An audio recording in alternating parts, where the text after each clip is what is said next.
Time था जब कबीर जी का बहुत प्रशंसा हो रहा था, बट संत महात्मा निंदा और प्रशंसा से बहुत दूर रहते हैं। कबीरा कबीरा क्या कहता है, जा जमुना के तीर एक गोपी के प्रेम में बह गए कोटि कबीर। श्रीमती राधा रानी जी के बारे में कबीर जी कहते हैं, श्रीमती राधा रानी जी का आंख से प्रेम का अश्रु बहती थी।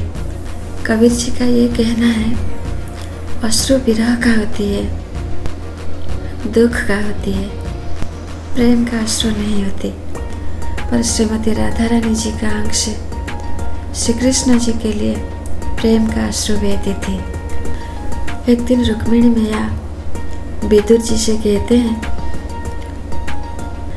हर तरफ राधा कृष्ण का चर्चा हो रहा है,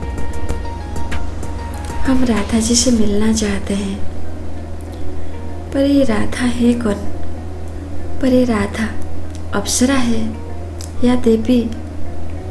रुक्मिणी मैया से विदुर जी कहते हैं, राधा कृष्ण का बचपन में देखा हूँ, राधा कृष्ण का बचपन में देखा हूँ, पर राधा कृष्ण को मैं जान नहीं पाया हूँ। रुक्मिणी मैया कहते हैं, मैं राधा जी से मिलना चाहती हूँ, आप राधा जी से मिलने का बंदोबस्त कर दीजिए।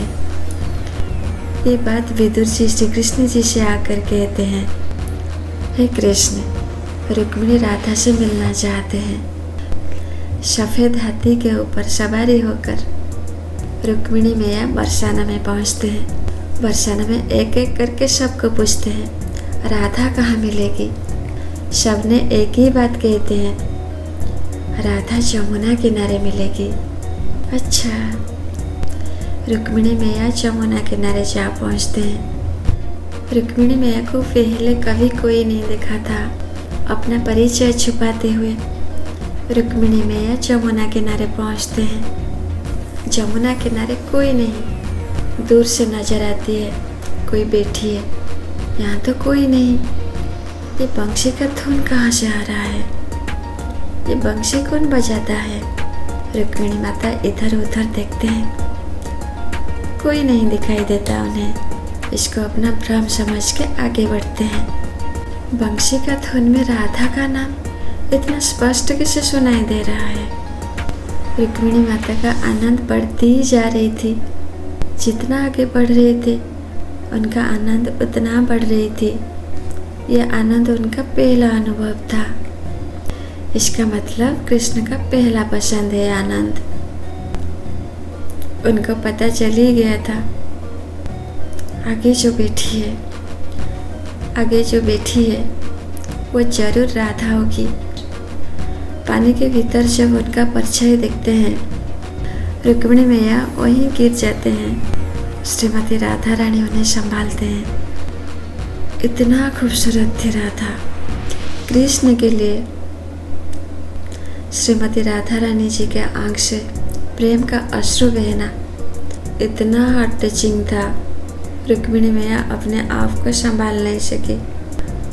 श्रीमती राधा रानी रुक्मिणी मैया को पहले कभी नहीं देखे थे।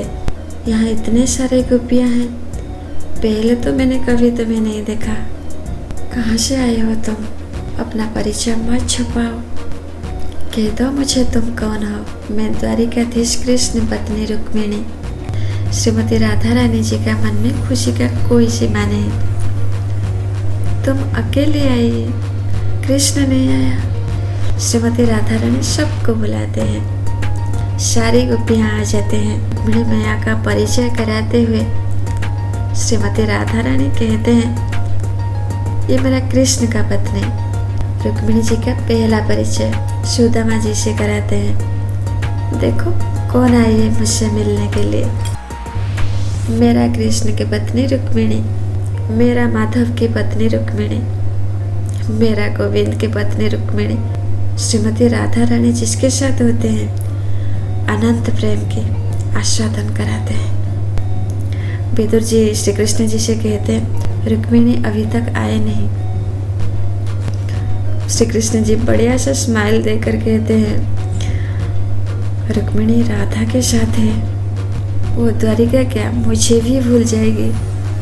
रुक्मिणी मैया श्रीमती राधा रानी जी को पूछते हैं, आपका प्रेम का राज क्या है? श्रीमती राधा रानी कहते हैं, प्रेम का राज है कृष्ण।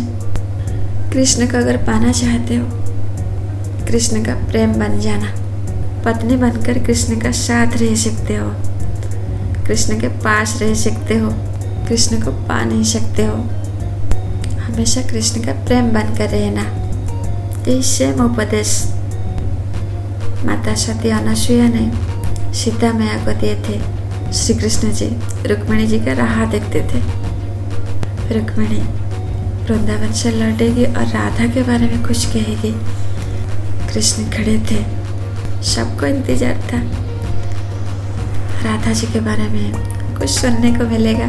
रुक्मिणी मैया पहुंचते ही कृष्ण को पकड़ के जोर से रोते हैं, मुझे माफ कर दो कृष्ण, पहले तो बताओ क्या हुआ, क्या हुआ? पहले मैंने राधा मोहन को देखा, उसके बाद राधा माधव को देखा, थोड़ी देर बाद राधा गोविंद को देखा, राधा कृष्ण को देखा। वो बंशी बजाते हुए मोर मुकुटधारी गोपी कृष्ण को देखा। राधा कृष्ण को अलग होते हुए मैंने कभी देखा नहीं, ना यहाँ ना वहाँ। ना राधा कृष्ण कभी अलग होंगे, राधा कृष्ण सदा अमर रहेंगे। जो कभी बदलता नहीं वो है प्रेम, जिसका अंत कभी होता नहीं वो है प्रेम।